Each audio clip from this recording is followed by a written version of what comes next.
Greetings and welcome back to room 303 in our chats with Emily as we're calling our readings through the poetry of Emily Dickinson. We're using the Johnson edition. We are in poem 194, On This Long Storm, the Rainbow Rose. And obviously we're going to have to talk about her interests in rainbows.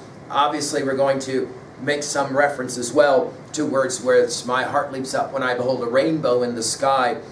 We are in many ways back to poem 74. Back to where both death and resurrection are called nonchalant. We're going to play that game here as well. Now, our assumptions are that you've been following our stuff at learnstrong.net. Down that left-hand side, Chats with Emily, our playlist. I'm really hopeful that you guys have already worked through the set of introductory comments. I'm hopeful that you've already read the preceding 193 poems with us.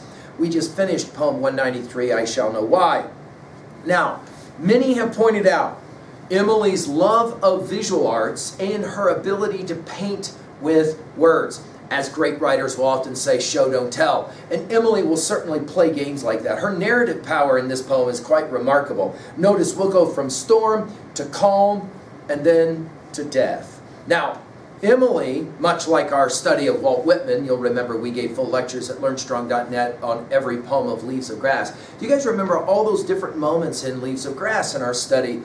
We call that Talks with Walt, that Whitman would talk about the tragedies of shipwrecks and the like. Now, there's no question, Emily is also aware of the people who can pass because of nasty storms. But I'm going to point out that this poem can be read both physically as well as figuratively as it relates to the storms of life, if you will. And in that regard, some will call this a theodicy as well, the question of pain, suffering, and even death in the world.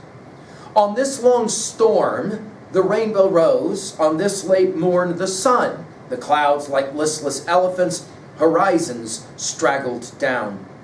The birds rose smiling in their nests. The gales indeed were done.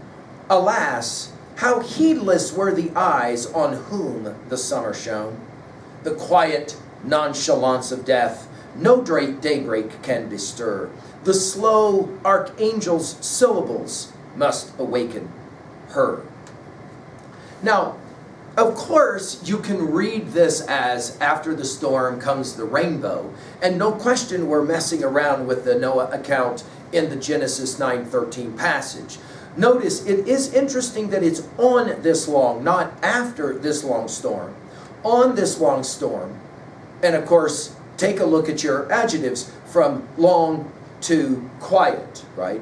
On this long storm, the rainbow rose. And of course, we immediately think of Wordsworth's, my heart leaps up when I behold a rainbow in the sky, so was it when my life began, so is it now I am a man, so be it when I shall grow old and let me die. Remember that poem ends, the child is father of the man. And I could wish my days to be bound each to each by natural piety. I think this natural piety is going to stand behind some of what's happening here with this last word, her. Notice, on this late morn, the sun. So, in other words, it's a function now. The storm is over. Out comes the sun. The clouds, an interesting simile, like listless elephants. Emily's interest in the way artists painted clouds, significant. Elephants gets used one and only one time in all her poetry, and it's here. It is interesting to think about why she would pick that animal for her cloud configurations. And then notice horizons straggled down. Straggled is also an interesting word. Obviously, it matches with storm. We don't hear this word ever again in her poetry, the way that clouds move after a storm. Then we go to the birds. We've seen this a lot. I mean, if you've been reading with us all the previous poems, you know the game she's playing here. The birds rose smiling in their nest after the storm. They survived. The gales, from the storm to the gales. The gales indeed were done. In other words, it's over. Right? And then the shift of the poem with the word alas. Now, I've said to you guys that I think T.S. Eliot learned a lot from his study of Whitman and Emily. And I think that one of the things he learned is his use of this word alas. Remember in Hollow Men, we are the hollow men, we are the stuffed men, leaning together, headpiece filled with straw. And then what's he say? Alas, our dried voices when we whisper are quiet and meaningless. That word alas is kind of like Dante's sigh in the Divine Commedia of Inferno. So here we are. In other words, Everything went well after the storm. The birds are, hurrah, they're happy singing. Alas, how heedless were the eyes on whom, notice this is our third on whom the summer shone. Right? In other words, somebody, she, her, passed. The quiet nonchalance of death, taking us back to poem 74. Go back and study what we had to say about that word there. No daybreak can bestir. In other words, she's now passed. The slow, so we go from long to slow. It's pretty brilliant. From long to quiet to slow. The slow archangel's syllables. Now, archangels, you'll remember from poem 65, it's the only other time it's used. And syllables is a word we're going to come to in the next poem, 195. Archangel syllables must awaken her. Now, obviously, the question is who? Like, who is the her we're talking about? Again, as in so many of our previous poems, we don't know.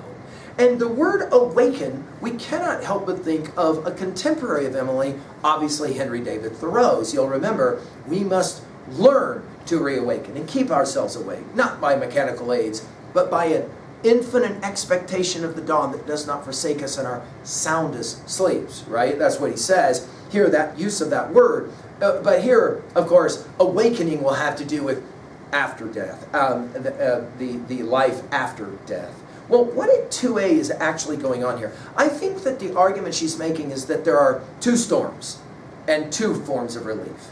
There is, of course, the outer, and then there is the inner. And for our person spoken of here, she didn't make it through the storm. For her, the only now possibility is the afterlife for Emily, if that exists. At 2b, I think word choice here is brilliant. Straggled as an example. And I love this movement from storm to calm to finally death. At 3a, well, I mentioned Whitman, I mentioned Wordsworth and Dante, but think about the power of Crane's Open Boat and the naturalism that is a part of that. Some have read this poem with that same naturalistic strain that we see in Open Boat or Crane's Red Badge of Courage, for example, where he treats nature and death in powerful ways. We've given lectures, by the way, at learnstrong.net over those titles. Finally, at 3b, what was a time in your life, how are you going to own a poem like this? What was a time in your life when you did make it through a long storm? And this poem reminds you of how precious that is. Thank you.